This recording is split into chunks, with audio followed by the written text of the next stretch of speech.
September 14, 1974, Cedar Falls, Iowa. Margaret Sullivan vanished from her brother-in-law's family barbecue, leaving behind only her purse and a half-eaten slice of apple pie. For 47 years, her disappearance haunted the close-knit farming community until ground-penetrating radar revealed the unthinkable truth beneath familiar soil. The Sullivan farm stretched across rolling Iowa hills like a patchwork quilt, its cornfields golden under the September sun. Margaret Sullivan pulled her powder blue Chevelle into the gravel driveway, dust clouds swirling behind her tires as she parked beside her brother-in-law's red pickup truck. The familiar sounds of a family gathering drifted through her open windows.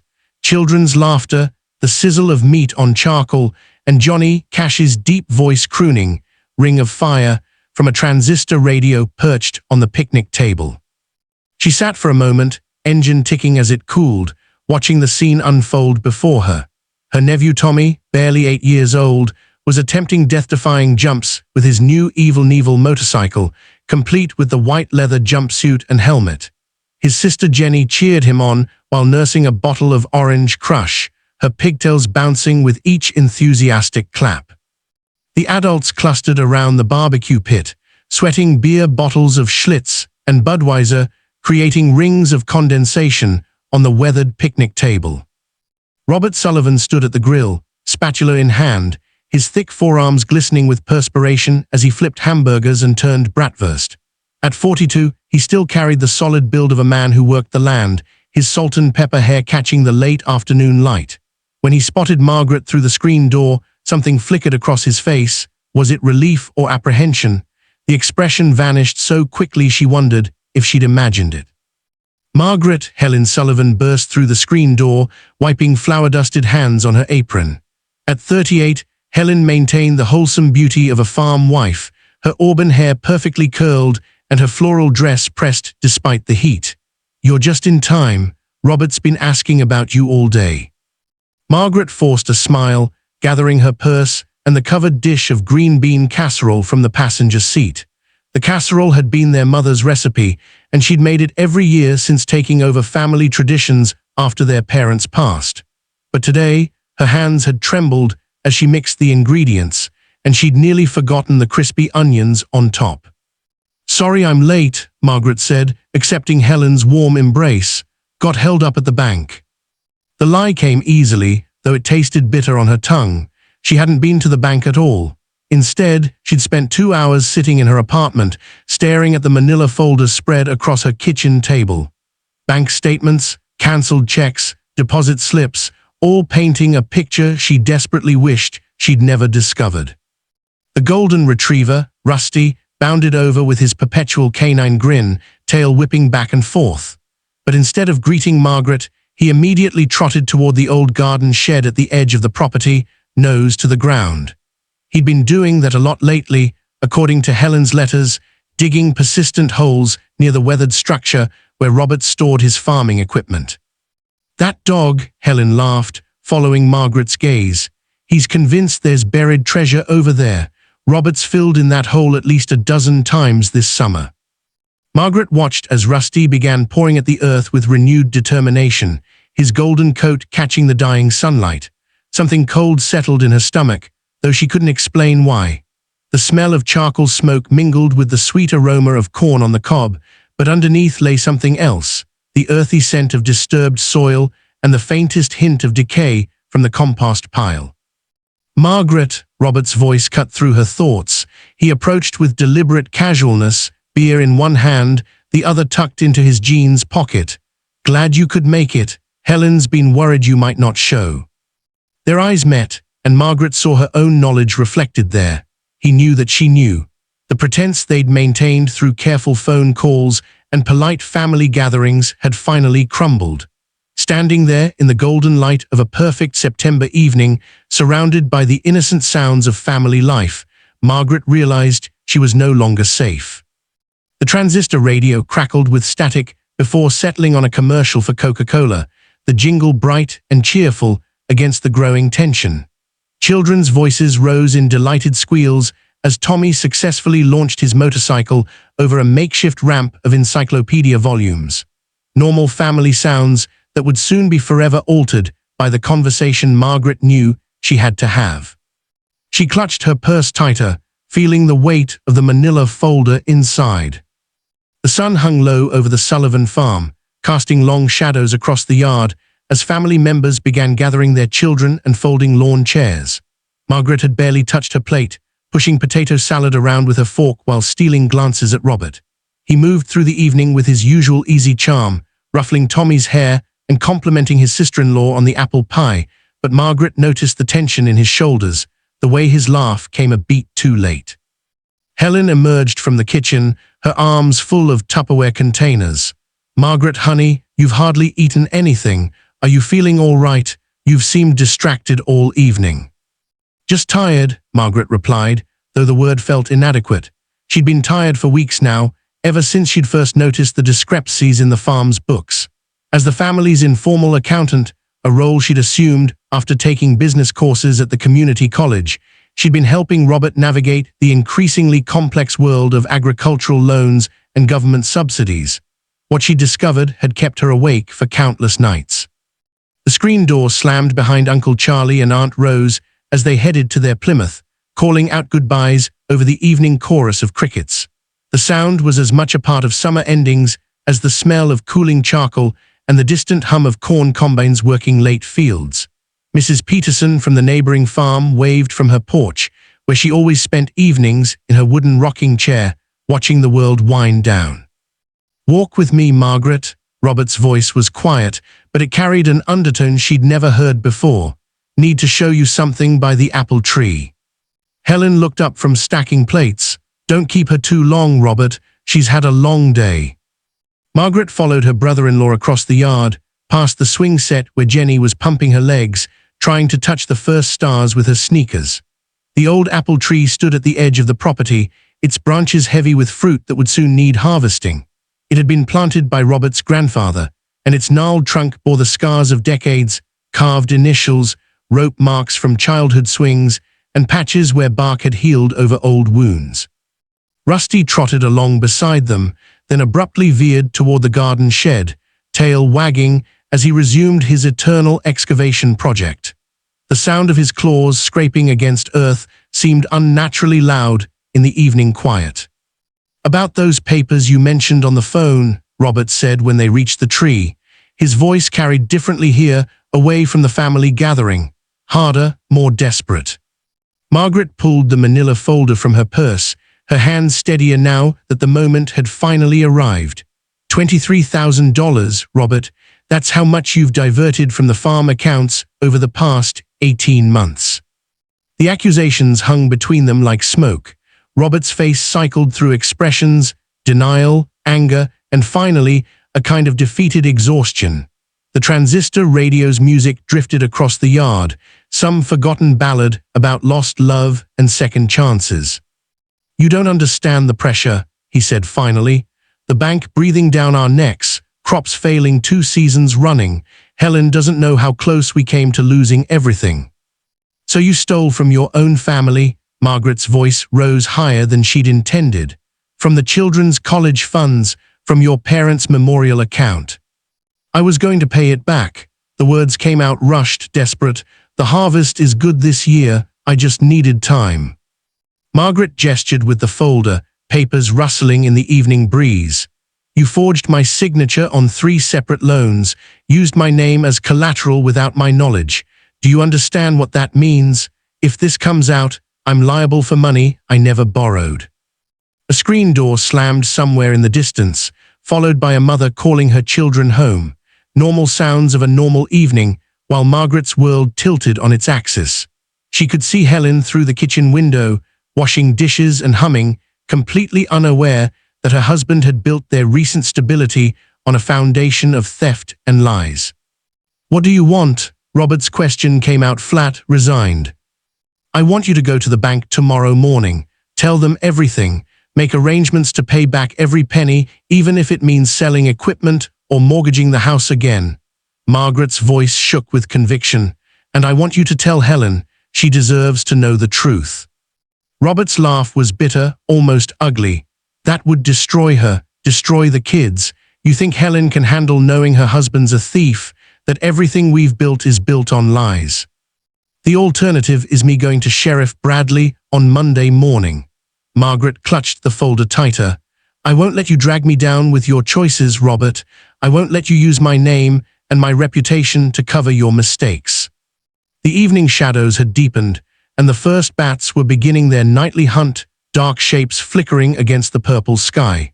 Rusty's digging had grown more frantic, his huffing and scratching the only sound besides their heated whispers and the distant murmur of the last neighbors heading home.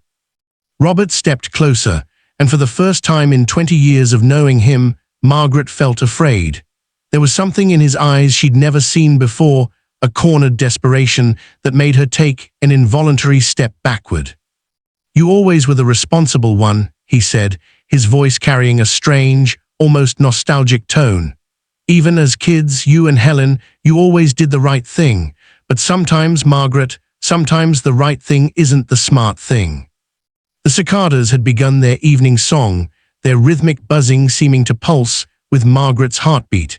She realized she was alone out here with a man who had proven himself capable of deception and theft, a man whose perfect family life depended on her silence, a man who was now blocking her path back to the house. Sheriff Tom Bradley had served Cedar Falls for 18 years, and he'd never encountered a disappearance quite like Margaret Sullivan's. Sitting at his metal desk in the cramped county office, he spread out the handwritten witness statements and carbon-copied reports, the familiar smell of cigarette smoke and strong coffee permeating the air from the diner next door. The rotary phone on his desk had been ringing all morning, concerned neighbors, curious reporters from the county paper, and Helen Sullivan calling every hour for updates. The facts, as he'd recorded them in careful block letters, were maddeningly simple. Margaret had attended the family barbecue on September 14th. Multiple witnesses confirmed her presence until approximately 8:30 in the evening. Her powder blue Chevelle was found the next morning in the parking lot of the Riverside Diner, keys still in the ignition, purse on the front seat containing $67, credit cards, and her driver's license. No signs of struggle, no ransom demands. No body. Bradley lit another lucky strike and reviewed Robert Sullivan's statement for the third time. According to her brother-in-law, Margaret had seemed restless during the barbecue, mentioning her desire for a fresh start. She'd spoken about California, about the opportunities available to a woman with bookkeeping skills in a growing state. Robert claimed their last conversation by the apple tree had been about her travel plans. She'd wanted his blessing before telling Helen about her decision to leave Iowa. She said she didn't want any tearful goodbyes, Robert had explained, his work-hardened hands folded calmly in his lap during the interview. You know how women get emotional about these things. Margaret thought it would be easier on everyone if she just slipped away quietly. But something about the man's composure bothered Bradley. In 30 years of police work, he'd learned to recognize genuine grief, and Robert Sullivan didn't display any. Concern, yes. Cooperation, certainly, but no real distress over his sister-in-law's disappearance. When Bradley had pressed him about Margaret's apparent lack of preparation, no suitcases packed, no forwarding address arranged, no resignation from her job at the county clerk's office, Robert had simply shrugged. Margaret was always impulsive, probably figured she'd buy new clothes when she got there, start completely fresh. The phone rang again, its bell cutting through the afternoon quiet. Bradley stubbed out his cigarette and answered on the fourth ring. Sheriff's office. Tom, it's Helen again. Her voice carried the hollow exhaustion of someone who hadn't slept in days. Have you heard anything at all? Bradley glanced at the growing pile of dead-end reports. He'd contacted bus stations in Cedar Rapids, Des Moines, and Iowa City. No ticket agents remembered selling passage to a woman matching Margaret's description. The train depot in Waterloo had no record of her either. Her bank account remained untouched. Her mail was piling up at her apartment, and her supervisor at the clerk's office insisted Margaret had shown no signs of wanting to quit. We are still investigating, Mrs. Sullivan. These things take time. It's been a week, Tom, a whole week. Margaret wouldn't just disappear without telling me. We tell each other everything. Helen's voice cracked. "She's my only sister." After hanging up, Bradley walked to the window overlooking Main Street. The afternoon shift was changing at the grain elevator, men in work clothes heading home to families and dinner tables. Normal people living normal lives, while somewhere out there, a woman had simply vanished into thin air. The most puzzling aspect of the case was Margaret's car. Why drive to the Riverside Diner if she was planning to leave town? The diner sat on a lonely stretch of Highway 20, 5 miles from the nearest bus stop and 15 miles from the train station. Bradley had interviewed Dolores Martinez, the night waitress, but she insisted Margaret had never come inside. The car had simply appeared in the parking lot sometime after midnight, like a ghost materializing in the Iowa darkness. Deputy Mike Kowalski knocked on the door frame, holding another stack of reports. At 26, Mike brought enthusiasm to the job that sometimes compensated for his lack of experience. He'd spent the morning re-interviewing neighbors and family members, hoping for some overlooked detail. "Anything new?" Bradley asked. "Maybe." Mike settled into the wooden chair across from the sheriff's desk. "Talked to Mrs. Peterson again, the neighbor lady who lives next to the Sullivan farm. She mentioned seeing Margaret and Robert talking by the apple tree around 8:15. Says it looked like they were having what she called an intense discussion." "Define intense." "Well, she couldn't hear what they were saying, but Margaret was gesturing with some kind of papers or folder. Mrs. Peterson thought maybe they were discussing farm business. You know, Margaret helped with the books." Bradley made a note on his yellow legal pad. "Anything else?" "The family dog keeps digging holes near their old shed. Has been for weeks, according to Helen.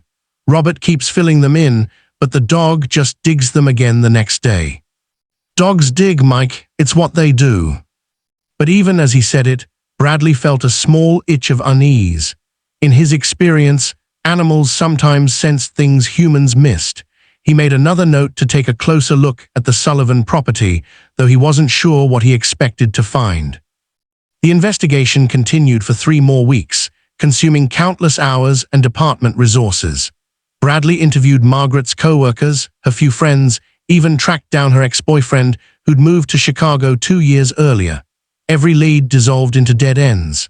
Every witness statement painted the picture of a quiet, responsible woman with no reason to disappear and no history of impulsive behavior. The case file grew thick with reports, photographs, and carbon copies of official correspondence.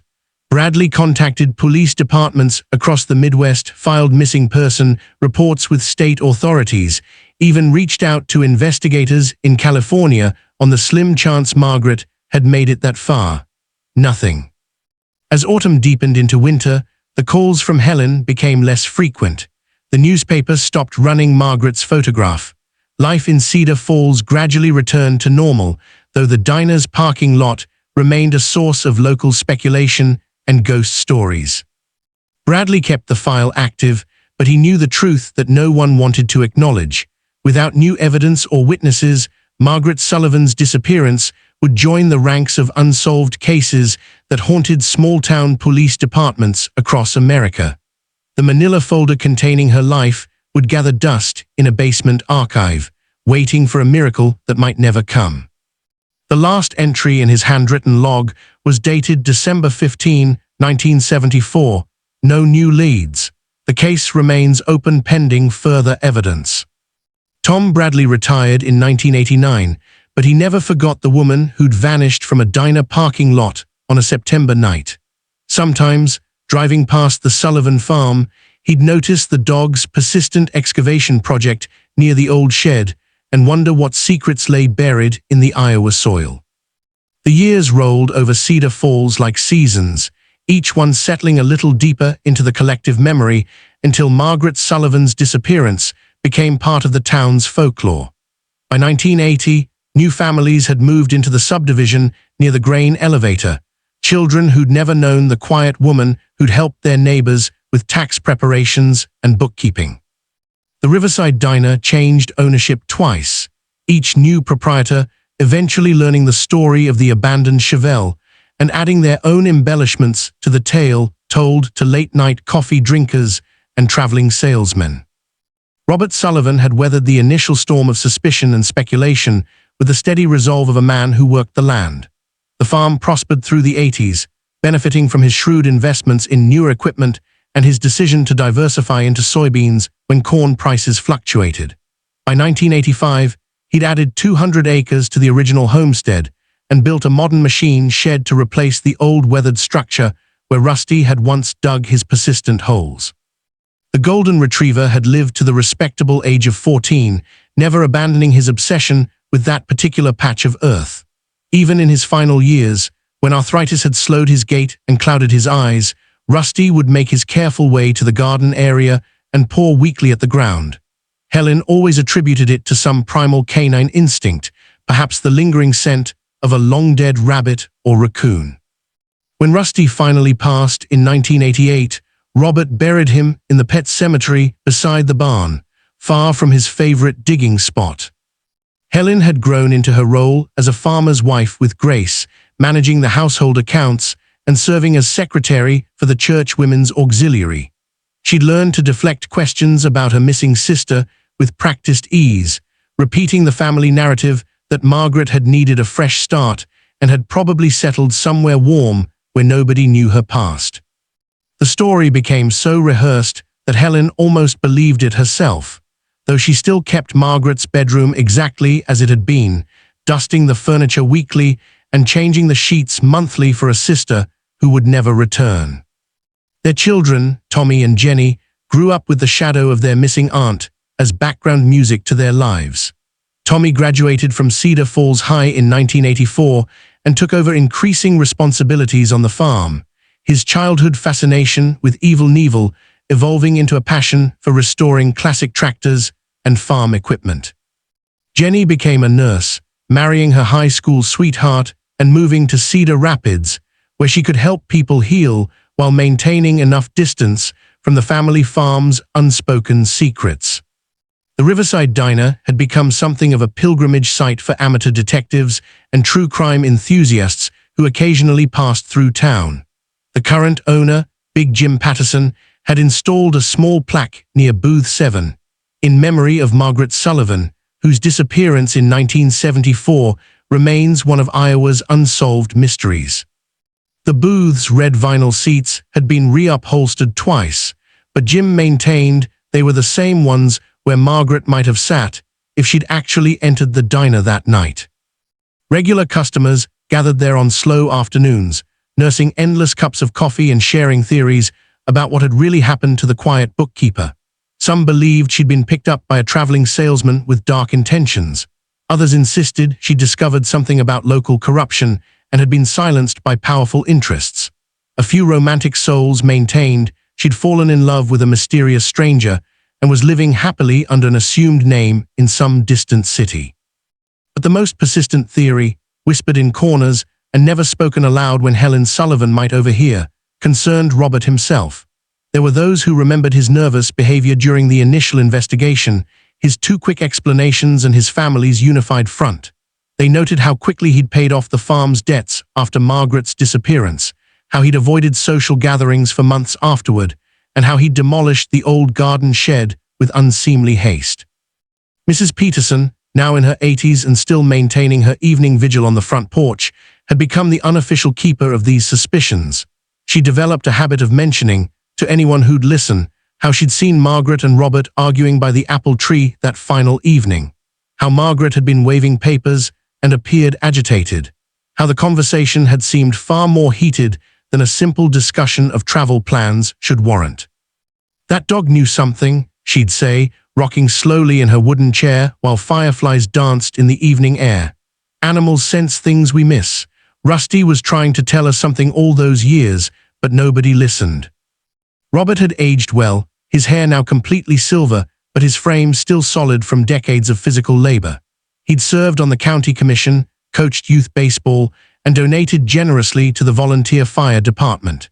To most people in Cedar Falls, he represented the best of small-town values, a hard-working family man who'd overcome the tragedy of his sister-in-law's disappearance to build something lasting and valuable. But late at night, when the farmhouse settled into quiet and Helen's breathing evened into sleep beside him, Robert would sometimes lie awake staring at the ceiling. On those nights, he'd remember the weight of a garden spade in his hands and the sound earth makes when it's hastily turned under cover of darkness. He'd think about Margaret's final words, her threats and ultimatums, and the moment when his temper had overwhelmed his judgment.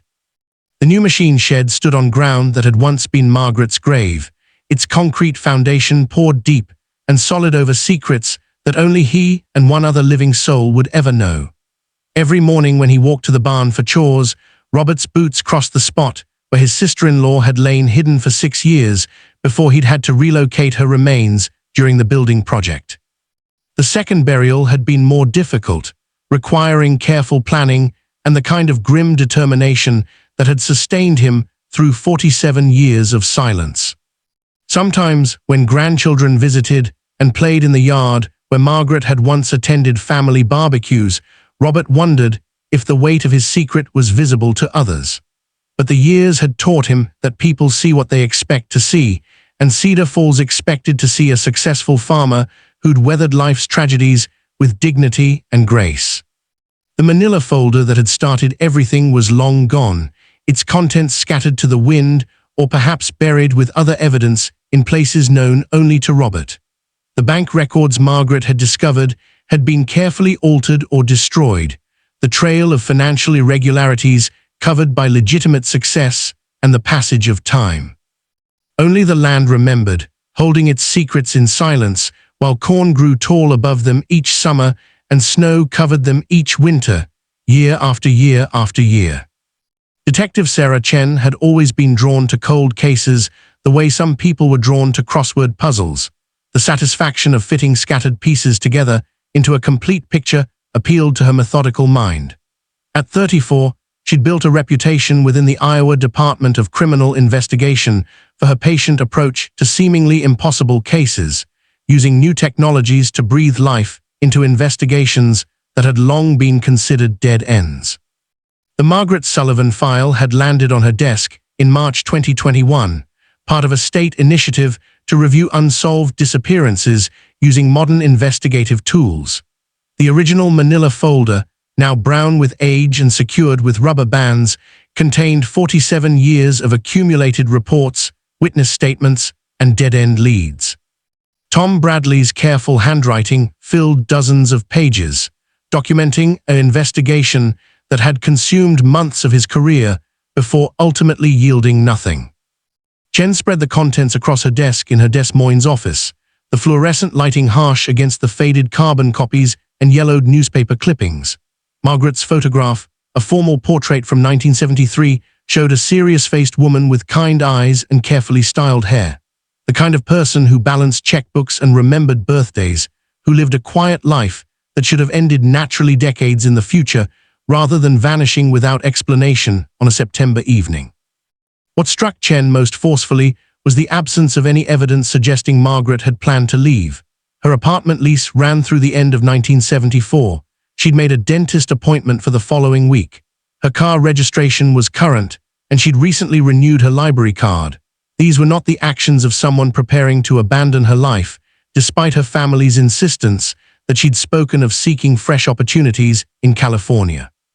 The technology that would eventually crack the case had actually existed during Margaret's lifetime, though not in the form that would prove useful. Ground-penetrating radar had been developed in the 1960s for geological surveys and archaeological applications, using radio waves to create subsurface images of soil, rock, and buried objects. By the 1970s, the military was using similar technology to locate unexploded ordnance, but law enforcement applications were still decades away. Chen's breakthrough came when she noticed a detail that had escaped previous investigators' attention. In a supplementary report filed by Deputy Kowalski in October 1974, he'd mentioned the Sullivan family dog's persistent digging near the old garden shed. The behavior had been dismissed as typical canine instincts, but Chen's experience with cadaver dogs suggested a different possibility. Animals, particularly dogs, could detect the scent of decomposition long after humans had lost any awareness of it. She called Helen Sullivan on a Tuesday morning, introducing herself carefully and explaining her role in reviewing cold cases. At 77, Helen's voice carried the weariness of someone who'd answered the same questions countless times over the decades. "I don't know what else I can tell you that isn't already in those reports," Helen said. "Margaret wanted a new life, and she found one somewhere far from here. I've made my peace with never seeing her again." "I understand this is difficult, Mrs. Sullivan. I'm hoping some new investigative techniques might provide closure, one way or another. Would you be willing to let us conduct a ground survey of your property? It's completely non-invasive. We use radio waves to create images of what's beneath the soil." The silence stretched long enough that Chen wondered if the connection had been lost. When Helen finally spoke, her voice was smaller, more fragile. "You think she never left, don't you? You think something happened to her right here?" "I think we owe it to Margaret to explore every possibility. The technology we have now can rule out areas where nothing is buried, which would actually support the theory that she left voluntarily. But if there's something there..." Helen's sigh carried 47 years of carefully maintained hope and deliberately ignored doubts. "Robert passed last year, heart attack while he was checking the corn. I suppose there's no harm in looking. God knows I've wondered enough nights to fill a lifetime." 3 weeks later, Chen arrived at the Sullivan farm in a state vehicle, accompanied by Dr. Marcus Webb, a forensic anthropologist from the University of Iowa, and Jim Torres, a specialist in ground-penetrating radar applications. The equipment looked deceptively simple, a wheeled device that resembled a sophisticated lawn mower, connected to a laptop computer that would translate radio wave reflections into readable images. Helen waited on the front porch, gripping the railing with arthritic hands as the team set up their equipment. At 77, she remained the composed farm wife, her silver hair neatly styled and her floral dress pressed despite the emotional weight of the day. But Chen noticed how her eyes kept drifting toward the area where the old machine shed now stood, built on ground that had once held a weathered wooden structure and decades of family secrets. "We'll start with the area mentioned in the original reports," Chen explained, her voice gentle but professional. "The spot where your dog used to dig, then we'll work outward in a grid pattern." The radar unit hummed quietly as Torres guided it across the ground, its sensors sending invisible radio waves deep into the Iowa soil. On his laptop screen, layers of earth appeared as different shades of gray, revealing the hidden geology beneath their feet. Clay deposits, rock formations, old fence post holes, and the buried remnants of previous structures all created distinct signatures on the radar display. But 15 feet from where the old shed had stood, the equipment detected something that made Torres pause and adjust his settings. The image on the screen showed a clear anomaly, a rectangular disturbance in the soil layers, approximately 6 feet long and 3 feet wide, buried at a depth that suggested human activity rather than natural occurrence. "There's definitely something here," Torres said quietly, marking the spot with orange spray paint. "The soil has been disturbed and backfilled, probably more than once judging by the layered appearance." Helen had approached without anyone noticing, her face pale as she stared at the bright orange rectangle marking the ground where her husband had once grown tomatoes and green beans. "How deep?" she asked, her voice barely above a whisper. 4 to 6 feet, Dr. Webb replied, "deep enough to be intentional, deep enough to hide something permanently." Chen watched Helen's face carefully, looking for signs of genuine surprise or confirmation of long-held suspicions. What she saw was a complex mixture of both, the expression of someone who'd spent decades not asking questions she was afraid to have answered. The old rotary phone in Helen's kitchen began ringing, its bell carrying across the yard with the same insistence it had shown for 50 years. But for the first time in anyone's memory, Helen Sullivan didn't hurry to answer it. Instead, she stood frozen beside the orange rectangle, finally confronting the possibility that her sister had never left Cedar Falls at all. The October morning arrived crisp and clear, the kind of fall day that made Iowa farmers grateful for the land and the season's promise of completed harvests. But on the Sullivan farm, the day carried a weight of dread that pressed against the chest like humidity. Helen had spent the night sitting at her kitchen table, hands wrapped around a coffee mug that had long since grown cold, staring out the window toward the orange spray paint marks that glowed like warning signs in the early dawn light. Detective Chen arrived at 7:30, followed by a careful procession of official vehicles. The county medical examiner, Dr. Patricia Vance, brought her field kit and cameras. Two crime scene technicians carried shovels, screens, and evidence bags. An archaeologist from the state university had volunteered her expertise in careful excavation techniques. Even Sheriff Bradley, now 81 and retired for over 2 decades, had asked permission to observe the dig that might finally answer the question that had haunted the final years of his career. The media had somehow learned of the excavation despite Chen's attempts at discretion. 3 news vans parked along the county road, their satellite dishes and camera equipment turning the quiet farm into something resembling a movie set. Helen watched them through her kitchen window, grateful that Robert wasn't alive to witness this violation of the privacy he'd fought so hard to maintain. "We'll start slowly," Dr. Vance explained to the assembled team. "If there are human remains here, we need to preserve every piece of evidence. That means careful documentation of everything we find, clothing, jewelry, any personal items that might help with identification." Helen remained at her kitchen window, her reflection ghost-like in the glass, as she watched strangers prepare to dig into ground that had fed her family for nearly 50 years. The coffee maker gurgled behind her, filling the silence with mundane domestic sounds that seemed surreal against the backdrop of the unfolding investigation. Her arthritic fingers traced patterns on the windowsill, following grooves worn smooth by decades of watching the seasons change beyond the glass. The first layer of soil came away easily, revealing the rich black earth that made Iowa farmland legendary. The excavation team worked in careful squares, documenting the depth and contents of each level before proceeding deeper. 47 years of farming had mixed foreign objects into the soil, fragments of pottery, rusted metal, and the occasional button or coin that told the story of family life lived above this spot. At 3 feet, they found fragments of fabric, navy blue polyester, the kind used for women's pantsuits in the early 1970s. Dr. Vance photographed each piece before carefully placing it in labeled evidence bags, her movements deliberate and respectful. The fabric was remarkably well preserved, protected by the clay-rich soil that had sealed out air and moisture. Helen's reflection wavered in the kitchen window as tears distorted her vision. She remembered helping Margaret shop for that pantsuit at Younker's department store in Cedar Rapids, how proud her sister had been of the professional appearance it gave her when she worked late at the county clerk's office. The memory carried the phantom scent of Margaret's white shoulders perfume and the sound of her laughter as she'd modeled the outfit in the store's dressing room.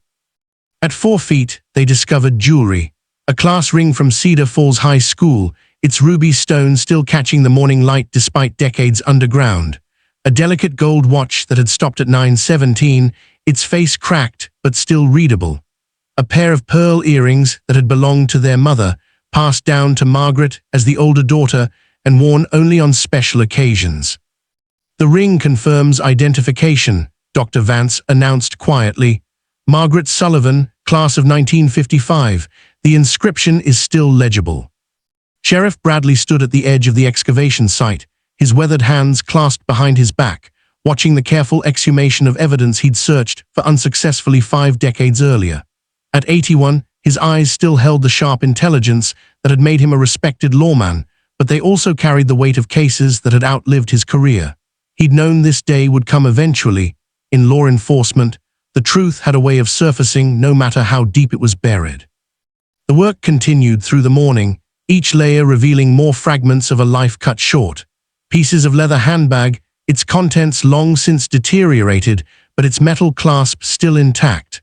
Fragments of bone that Dr. Vance handled with professional gentleness, each piece photographed in place before being carefully collected for later examination. The metallic taste of autumn air mixed with the earthy smell of disturbed soil and something else, a faint, sweet scent of decay that had somehow persisted through 47 Iowa winters. By noon, the excavation had revealed what everyone had come to expect, but no one had wanted to find. Margaret Sullivan had never left Cedar Falls. She'd never sought fresh opportunities in California or started a new life under an assumed name. Instead, she'd spent nearly 5 decades buried beneath the garden where her brother-in-law had once grown vegetables for his family's table. Helen finally emerged from the house as the excavation team began the delicate work of exposing what remained of her sister. She moved slowly across the yard, each step deliberate and measured, as if the ground might give way beneath her feet. The October breeze carried the mingled scents of dying leaves and freshly turned earth, but underneath lay something else, the sweet, cloying smell of secrets finally exposed to daylight. Dr. Vance looked up from her careful documentation as Helen approached. "Mrs. Sullivan, you don't need to see this. We can handle everything from here." But Helen shook her head, her jaw set with the same stubborn determination that had carried her through 47 years of not asking questions she was afraid to have answered. "She's my sister. I've been wondering where she was for half a century. I need to see her home." The skeletal remains lay in an arrangement that spoke of hasty burial rather than careful preparation. Margaret's body had been placed in the ground without ceremony or dignity, her limbs positioned awkwardly as if she'd been rolled rather than laid to rest.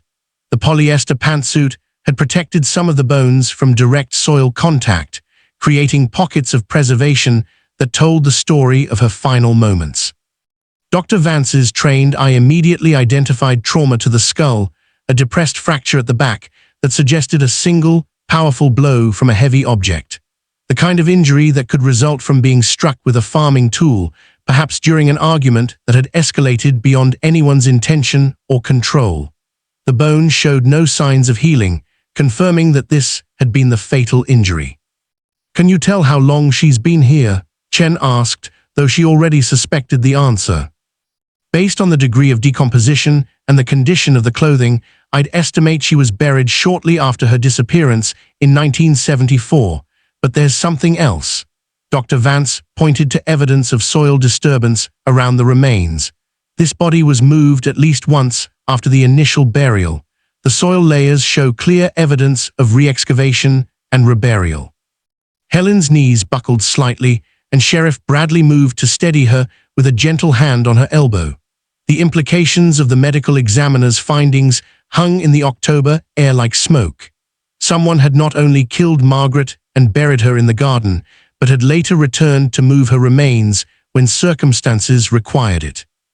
"The machine shed," Helen whispered, her voice hollow with realization. "Robert built it in 1980, said the old wooden shed was falling apart and we needed something more modern. The foundation," he poured the concrete himself, worked on it for weeks during that hot summer.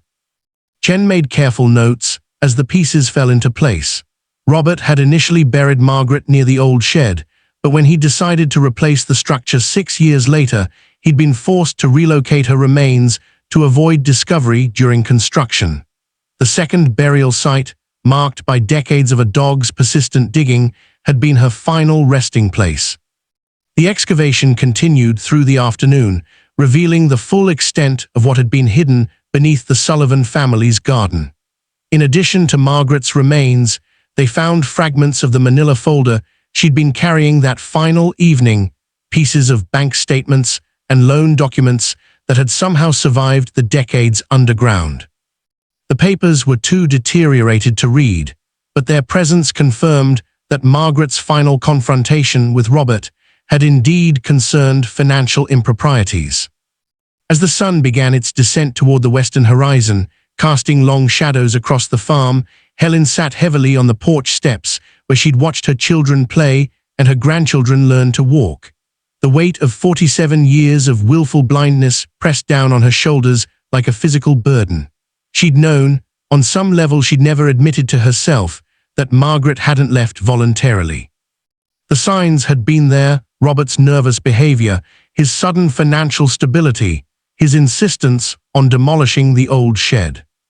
"I should have asked questions," she said to Chen, her voice barely audible above the evening sounds of farm life continuing around them. "I should have demanded answers instead of accepting his explanations, but I was so afraid of what I might learn, afraid of losing everything." Chen sat beside her on the steps, watching the crime scene technicians carefully pack evidence bags and dismantle their equipment. Fear makes people do things they never thought they were capable of, both good and bad things. The news vans had grown to 5, their satellite dishes and camera crews creating a carnival atmosphere that seemed obscene against the backdrop of Margaret's long-delayed homecoming. Helen knew that by tomorrow, the story would be featured on national news programs, turning her family's tragedy into entertainment for strangers who would never understand the complexity of loving someone who had done the unthinkable. As darkness settled over the Sullivan farm, temporary lighting was brought in to illuminate the excavation site. The orange spray paint that had marked the search area now seemed prophetic, warning signs that had pointed toward truth buried too deep and too long. Margaret's remains would be taken to the state medical examiner's office for complete analysis, but the essential facts were already clear. Helen's sister had died violently on the evening of September 14, 1974, killed by the man Helen had shared a bed with for 53 years of marriage. The man who had coached their son's baseball team, served communion at their church, and held her hand through her parents' funerals, had murdered her sister and spent nearly 5 decades maintaining the lie that had allowed their family to prosper. The golden retriever had been right all along. Rusty had spent his entire life trying to tell them what human beings had been too frightened or too willfully blind to acknowledge. Animals knew things that people chose to ignore, and for 14 years, that faithful dog had marked the spot where Margaret Sullivan waited for someone to listen to what he was trying to say. Now 47 years later, Margaret was finally coming home. Not to the California fresh start her family claimed she'd chosen, but to the kind of homecoming no one should have to wait half a century to receive. The ground that had kept her secrets was finally ready to give her up, and the truth that had taken root in Iowa soil was ready to bloom into the harsh light of justice, however delayed it might be. The news of Margaret Sullivan's discovered remains spread through Cedar Falls like spilled coffee across newsprint, seeping into every conversation and gathering until the entire town buzzed with speculation and long-suppressed suspicions. The story made national headlines. Iowa cold case solved after 47 years, accompanied by side-by-side photographs of Margaret as a young woman and the excavation site where her remains had been found. Cable news programs dissected the case with the breathless enthusiasm reserved for mysteries that could be wrapped up in neat television segments. But for Helen Sullivan, now 77 and suddenly widowed by revelation as much as death, the media circus felt like a secondary trauma. She sat in her kitchen, the same Formica table where she'd shared coffee and conversation with Robert for over 5 decades, staring at a search warrant that gave investigators permission to examine every inch of her home and property. The house that had once felt like a sanctuary now seemed contaminated by the knowledge of what her husband had been capable of concealing. Detective Chen handled the interrogation with the delicate precision of a surgeon, knowing that Helen represented their only remaining link to the truth of September 14, 1974. At her age, and given her obvious emotional fragility, Chen chose to conduct the interview in Helen's own living room rather than in the stark environment of a police station. The familiar surroundings might encourage honesty, or they might provide comfort during what promised to be a devastating conversation. "Mrs. Sullivan, I need to ask you some difficult questions about your husband's behavior after Margaret's disappearance," Chen began, her voice gentle but professional. "I know this is painful, but we need to understand what happened that night." Helen's hands shook as she lifted her coffee cup, a delicate china piece decorated with roses that had been a wedding gift from her mother-in-law. The cup rattled against its saucer like castanets, marking time with her nervousness. "I've been thinking about that night every day since you found her," Helen said quietly, "remembering things I chose to forget, seeing signs I deliberately ignored. Robert came to bed very late that night, said he'd been cleaning up from the barbecue, but his clothes smelled like dirt and sweat, not like dish soap and charcoal ash." Chen made careful notes, encouraging Helen to continue with gentle nods and patient silence. "The next morning he was different, jumpy, distracted, When Sheriff Bradley came to ask questions, Robert had answers ready too quickly, like he'd practiced them. And then there was the money. What money? Helen set down her coffee cup with deliberate care, as if the simple action required all her concentration. We'd been struggling financially. The farm was barely breaking even, and we had loans coming due that we couldn't pay. But within 6 months of Margaret's disappearance, Robert had paid off our debts and started talking about expanding the operation. When I asked where the money came from, he said he'd sold some equipment to a farmer in Minnesota. But I never saw any equipment leave our property. The financial motive was becoming clearer. Chen had already requested Margaret's banking records and discovered that her savings account, containing nearly $15,000, had been closed 3 weeks after her disappearance. The bank's records showed the account had been emptied by someone presenting Margaret's identification and a handwritten withdrawal slip, though the signature had never been questioned at the time. Did your husband ever mention having business dealings with Margaret? Anything involving the farm's finances? Helen's laugh was bitter, almost harsh. Margaret handled our books. Robert wasn't good with numbers, so she'd come over every month to help reconcile the accounts and prepare our loan paperwork. She was always so careful, so thorough. If there were problems with money, she would have been the first to notice. The pieces were falling into place with the inevitable logic of a completed puzzle. Margaret had discovered her brother-in-law's financial improprieties, confronted him during the barbecue, and threatened to expose his theft. Robert had killed her in a moment of panic and rage, then spent decades building a respectable life on the foundation of that single, terrible decision. But Chen needed more than circumstantial evidence and logical deduction. She needed a confession, or at least an admission, that would hold up in court if Robert had still been alive to prosecute. Mrs. Sullivan, I'm going to ask you something very difficult. During all those years of marriage, did your husband ever say anything that made you suspect he knew more about Margaret's disappearance than he claimed? Helen was quiet for so long that Chen began to wonder if she'd heard the question. Outside, a neighbor's dog was barking, and the familiar sound of farm equipment echoed across the fields as life continued its normal rhythms around them. When Helen finally spoke, her voice carried the weight of nearly 5 decades of carefully maintained denial. 3 years ago, Robert started having what the doctors called episodes, small strokes that affected his memory and judgment. Most of the time he was fine, but sometimes he'd get confused about what year it was, or he'd talk about people as if they were still alive when they'd been dead for decades. Chen leaned forward slightly, sensing that Helen was approaching something significant. One evening last spring, we were sitting on the porch watching the sunset. Robert had been quiet all day, which wasn't unusual for him, but there was something different about his mood. He kept staring toward the machine shed, and finally he said, I should have told her the truth about the money. She might have understood if I just explained about the pressure, about what the bank was threatening to do to us. Helen's voice broke slightly, and she paused to compose herself before continuing. I asked him what he meant, and he looked at me with the saddest expression I'd ever seen. He said, Helen, I never meant for any of it to happen. Margaret was going to ruin us all, but I never meant to hurt her. It was just that she wouldn't listen, wouldn't give me time to make things right. The confession hung in the October air like smoke from a distant fire.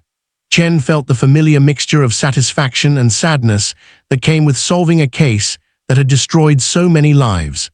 Robert Sullivan's admission, filtered through the confusion of his declining mental state, was probably the closest thing to justice that Margaret would ever receive. Did he say anything else about that night? He talked about moving her, said it was the hardest thing he'd ever had to do, digging her up after all those years and finding a new place to put her to rest. He cried when he told me that part, said he'd apologized to her while he worked, promised he'd make sure she was never disturbed again. Helen's eyes were dry now, as if she'd used up all her tears during the years of willful ignorance. She looked older than her 77 years, aged by the weight of loving someone who had proven capable of murder and decades of deception. Why didn't you report this conversation to the police? The question hung between them like an accusation, though Chen had tried to keep judgment out of her voice. Helen's answer came slowly, each word carefully considered. Because I was a coward, because I'd rather live with uncertainty than certainty, rather wonder than know, because after 53 years of marriage, I couldn't face the truth about the man I'd shared my life with. She paused, looking out the window toward the machine shed that had become Margaret's second grave. And because I was afraid that if people knew the truth, they'd ask why I hadn't suspected something all those years. They'd wonder what kind of woman sleeps beside a murderer for half a century and never asks the right questions. The interview concluded as the afternoon shadows lengthened across the Sullivan farm. Chen had what she needed to close the case officially, though Robert's death meant he would never face legal consequences for his actions. Margaret Sullivan's murder would join the ranks of solved but unprosecuted crimes, her killer having escaped earthly justice by the simple expedient of dying peacefully in his sleep, 11 months before her body was discovered. For the first time in 47 years, Margaret had a voice. Through her sister's painful honesty and her brother-in-law's confused admissions, the truth of September 14, 1974 had finally emerged from the Iowa soil where it had been buried alongside her remains. The ground-penetrating radar that had located her grave was ultimately just technology, but the human courage required to acknowledge and voice the truth that was something far more complex and precious. Helen Sullivan would have to live with the knowledge of what her silence had cost, but she would also have to find a way to honor her sister's memory while forgiving herself for the choices fear had forced her to make. The funeral for Margaret Sullivan drew hundreds of mourners to Cedar Falls Presbyterian Church, filling the oak pews with faces that spanned 5 decades of a community's collective memory. Many had attended the original search efforts in 1974, when hope still lived that she might be found safe somewhere beyond Iowa's borders. Others were too young to remember Margaret personally, but had grown up with her story as part of the town's folklore. Now they gathered to finally lay her to rest with the dignity and ceremony that had been denied to her for nearly half a century. Helen sat in the front pew, her black dress a stark contrast to her silver hair, accepting condolences from neighbors who struggled to find appropriate words for such an unprecedented situation. How do you comfort a woman who has discovered that her husband of 53 years was a murderer? How do you acknowledge decades of grief that was founded on a lie without suggesting that the grieving sister should have known the truth? Pastor Williams had prepared his eulogy carefully, focusing on Margaret's life rather than the circumstances of her death.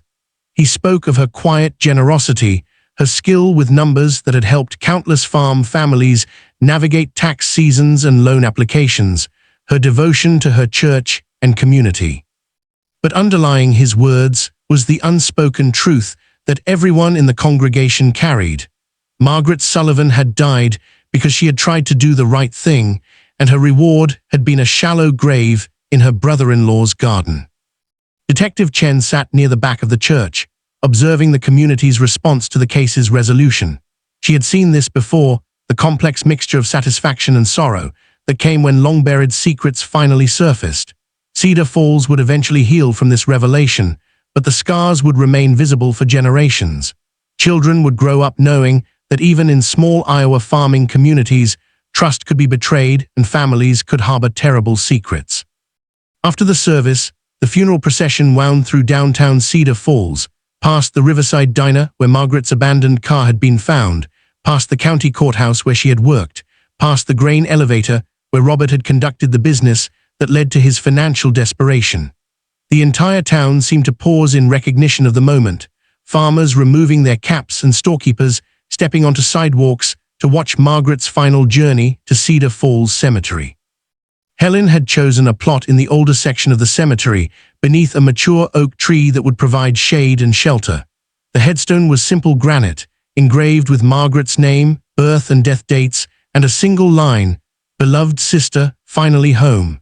No mention of the decades she had spent in an unmarked grave, no reference to the betrayal that had cost her life. Just the acknowledgement that after 47 years of wandering in death, Margaret Sullivan had found her way back to the community that had mourned her disappearance and celebrated her homecoming. As mourners began to disperse, Helen remained beside the grave, her arthritic hands clutching a small bouquet of roses from the garden where Margaret had been found. The irony wasn't lost on her. Flowers from the soil that had hidden her sister's remains for nearly 5 decades, now offered as a symbol of love and remembrance.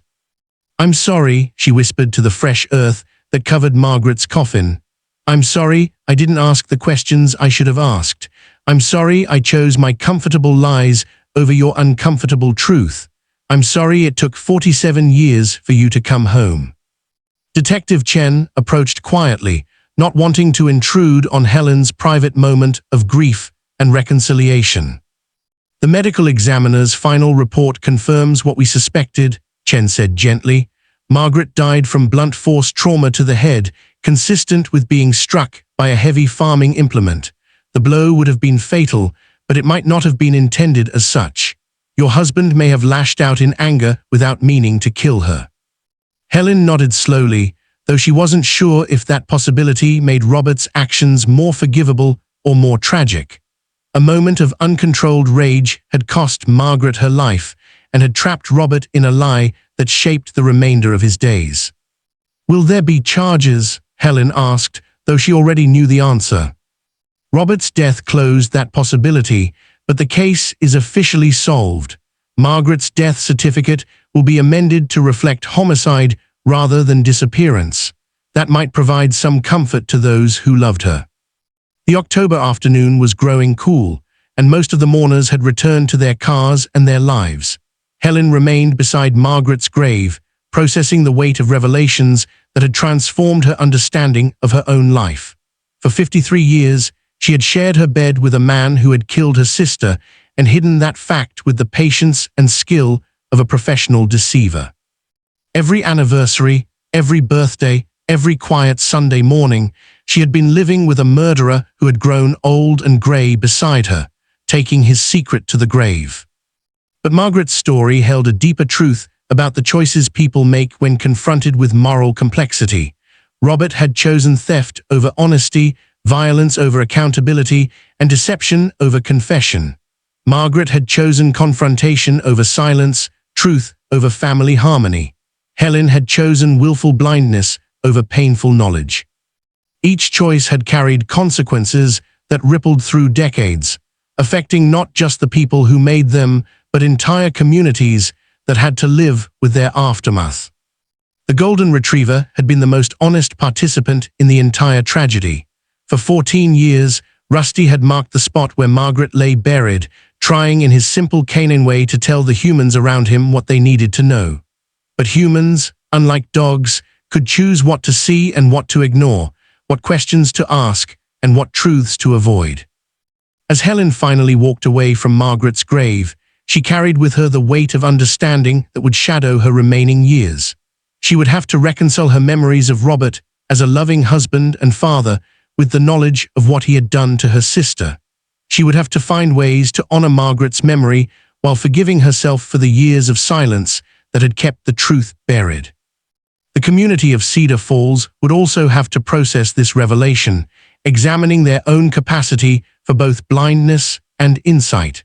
They had lived for 47 years with a murderer in their midst, never suspecting that the respected farmer who coached their children and served on their boards had blood on his hands.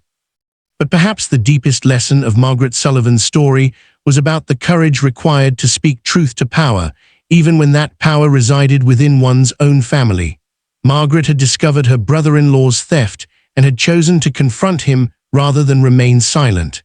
That choice had cost her life, but it had also preserved her integrity.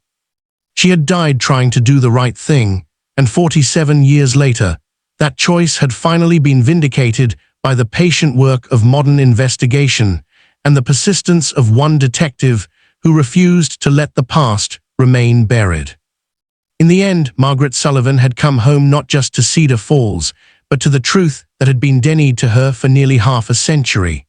The ground-penetrating radar that had located her remains was merely technology, but the human decision to keep searching for answers, to refuse to accept comfortable lies over uncomfortable truths, that was the real miracle that had brought her home.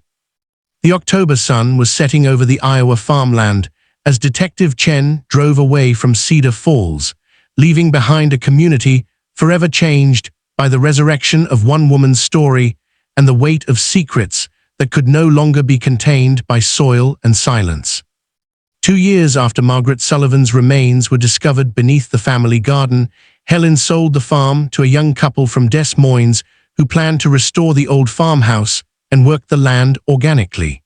She couldn't bear to stay in the house where she'd unknowingly lived above her sister's grave, where every room held memories contaminated by the knowledge of Robert's deception. The machine shed was demolished at Helen's request before the sale, its concrete foundation broken up and hauled away, leaving only disturbed earth where Margaret had spent 6 years of her underground exile. Helen moved to a small apartment in Cedar Falls, close enough to visit Margaret's grave weekly, but far enough from the farm to sleep without dreams of golden retrievers digging endless holes.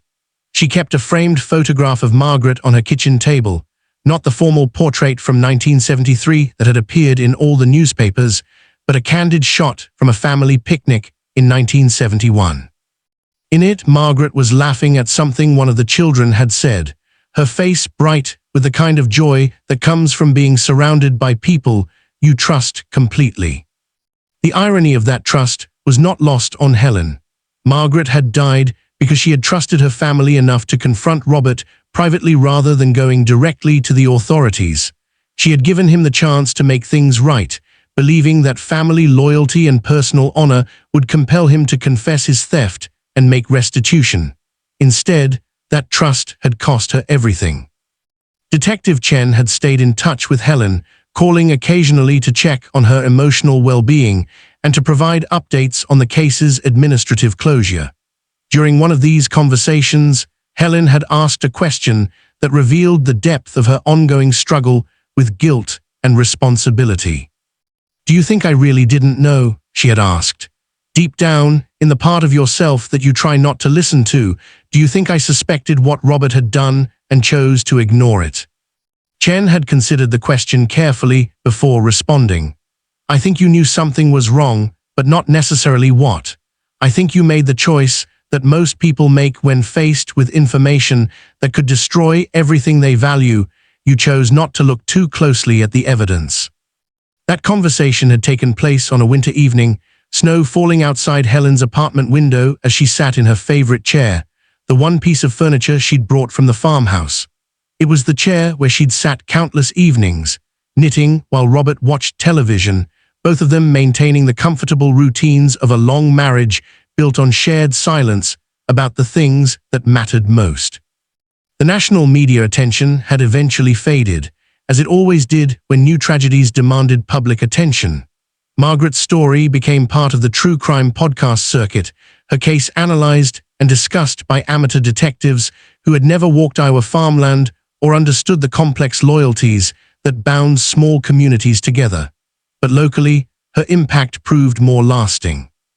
The Cedar Falls Police Department received funding for new cold case investigation equipment, including their own ground-penetrating radar unit. Sheriff Bradley's successor, a woman named Patricia Morse, instituted annual reviews of all unsolved disappearances dating back 50 years. Margaret's case had demonstrated that time and technology could breathe new life into investigations that previous generations had been forced to abandon.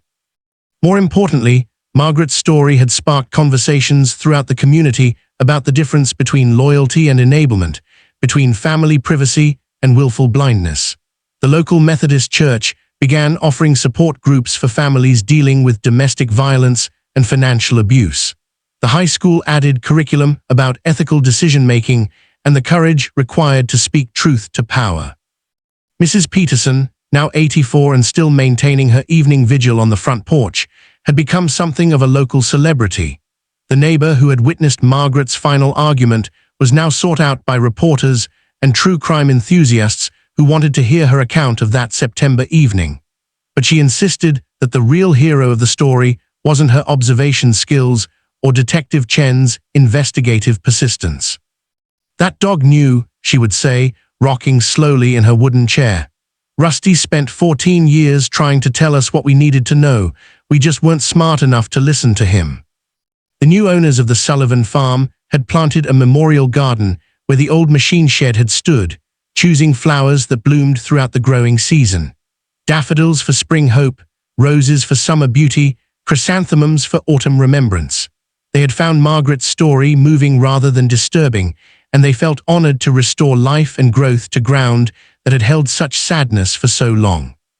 Helen visited the memorial garden once, accompanied by Detective Chen and her nephew Tommy, who had struggled to reconcile his memories of his father with the reality of what Robert had done. Tommy had inherited his father's solid build and his mother's kind eyes, but he carried a burden of genetic anxiety about the capacity for violence that might lie dormant in his own character. Standing beside the memorial flowers, Helen had finally found words for the lesson that Margaret's life and death had taught her family and community. Margaret died because she believed that truth was more important than peace, Helen said quietly. She could have stayed silent about Robert's theft, could have let our family's financial problems remain our private business, but she chose to speak up, even knowing it would cause pain and conflict. That choice cost her life, but it also preserved something more valuable than her safety. Detective Chen had asked what that something was. Her integrity, Helen replied. Margaret died with her moral courage intact. That's something Robert could never say, no matter how many years he lived after killing her. The memorial garden had become a place of pilgrimage for people dealing with their own moral dilemmas, those facing choices between personal safety and ethical responsibility. Margaret's story had demonstrated both the cost and the value of choosing truth over comfort, justice over family loyalty. On the second anniversary of Margaret's reburial, Helen had arranged for a small ceremony at Cedar Falls Cemetery. No media, no crowds, just family and a few close friends gathering to acknowledge that Margaret Sullivan's story had finally been told in its entirety. The truth had been exhumed along with her remains, and both had been given the dignity and recognition they deserved. As Helen placed fresh roses on Margaret's grave that October afternoon, she reflected on how her sister's death had ultimately served a purpose neither of them could have anticipated. Margaret had died trying to prevent her family from benefiting from stolen money, but her murder had eventually taught an entire community about the courage required to confront uncomfortable truths. The ground-penetrating radar that had located Margaret's remains represented more than technological advancement. It symbolized humanity's capacity to uncover buried truths, no matter how deep they were hidden or how many years passed before someone had the courage to look. Margaret Sullivan had been silenced by violence, but her voice had ultimately proven stronger than the soil that had covered it. Walking away from the cemetery as autumn shadows lengthened across the Iowa landscape, Helen carried with her the weight of loss, but also the lightness that comes with truth finally acknowledged. Margaret was home, justice had been served in the only way possible, and the garden's secrets had been transformed into lessons that might prevent other families from choosing silence over courage when moral choices demanded their voice. The golden retriever had been right all along. Some things buried in the earth are meant to be found, and some truths are too important to remain hidden forever, no matter how many years pass or how much pain their discovery might cause. Margaret Sullivan's story had taught Cedar Falls that the price of willful blindness is always higher than the cost of uncomfortable knowledge, and that the courage to speak truth to power, even family power, is sometimes the most loving gift one person can offer another. In death, Margaret had finally found her voice, and her message echoed far beyond the Iowa farmland where her story had begun and ended. Integrity matters more than peace, truth matters more than comfort, and moral courage matters more than family loyalty when that loyalty enables harm. These were lessons worth dying for, and ultimately, lessons worth living by.